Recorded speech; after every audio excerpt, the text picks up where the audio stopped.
is a lamp unto my feet, and a light unto my path. Thy word is a lamp unto my feet, and a light unto my path. First reading.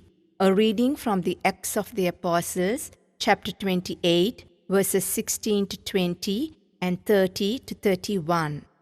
When he entered Rome, Paul was allowed to live by himself with the soldier who was guarding him. 3 days later, he called together the leaders of the Jews. When they had gathered, he said to them, "My brothers, although I had done nothing against our people or our ancestral customs, I was handed over to the Romans as a prisoner from Jerusalem. After trying my case, the Romans wanted to release me because they found nothing against me deserving the death penalty. But when the Jews objected, I was obliged to appeal to Caesar, even though I had no accusation to make against my own nation. This is the reason then I have requested to see you and to speak with you, for it is on account of the hope of Israel that I wear these chains." He remained for 2 full years in his lodgings. He received all who came to him, and with complete assurance and without hindrance, he proclaimed the kingdom of God and taught about the Lord Jesus Christ. The word of the Lord. A reading from the Holy Gospel according to St. John, chapter 21, verse 20 to 25. Peter turned and saw the disciple following whom Jesus loved, the one who had also reclined upon his chest during the supper. And he said, "Master, who is the one who will betray you?" When Peter saw him, he said to Jesus, "Lord, what about him?" Jesus said to him, "What if I want him to remain until I come? What concern is it of yours? You follow me." So the word spread among the brothers that the disciple would not die. But Jesus had not told him that he would not die. Just, "What if I want him to remain until I come? What concern is it of yours?" It is this disciple who testifies to these things and has written them, and we know that his testimony is true. There are also many other things that Jesus did. But if these were to be described individually, I do not think the whole world would contain the books that would be written. The Gospel of the Lord. My dear friends in Jesus Christ, we have come to the last day before we celebrate the Pentecost. Therefore, we are in the intense moment of preparing ourselves to receive the Holy Spirit. We are told in the scriptures that the Lord comes to us not in a storm, not in a rain, but in a gentle breeze.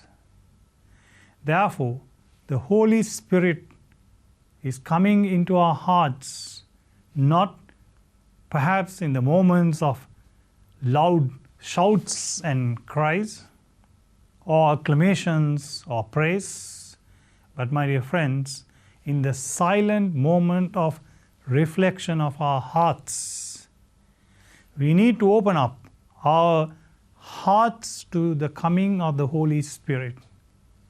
If we obstruct ourselves from receiving Jesus by all kinds of distractions and disturbances, my dear friends, perhaps we will not receive the Holy Spirit, because in those shout, loud cries and so on, the Holy Spirit will be gone and we are lost. But my dear friends, a silent reflection as well as opening of our hearts and minds to the power of the Holy Spirit is to be done in a serene manner. Therefore, today, let us spend our day opening up our hearts and minds to the Holy Spirit. Preparation, my dear friends, is important for all our human activities. We have our preparation for examinations, we have our preparation for work, we have our preparation for marriages, we have our preparation for events and activities. All these things we prepare. Similarly, my dear friends, and more than that, we also need to prepare ourselves for our faith and liturgical activities. So perhaps sometimes we are in a rush and we just attend Mass. We just participate and come back. Whether we have put our heart and soul into that liturgical activity or our faith exercise is a question. But my dear friends, as we prepare to celebrate the Feast of Pentecost, we need to go into that silent reflection and be in a serene moment in order that our hearts and minds be prepared for the coming of the Holy Spirit. The Holy Spirit will come into our hearts in a gentle manner, in a serene manner, when we are not distracted, but we have recollected our thoughts and are ready to be guided by the Holy Spirit. Therefore, my dear friends, today, especially this evening, let us spend ourselves in prayerful reflection, in silent reflection, and open up our hearts and minds to the coming of the Holy Spirit.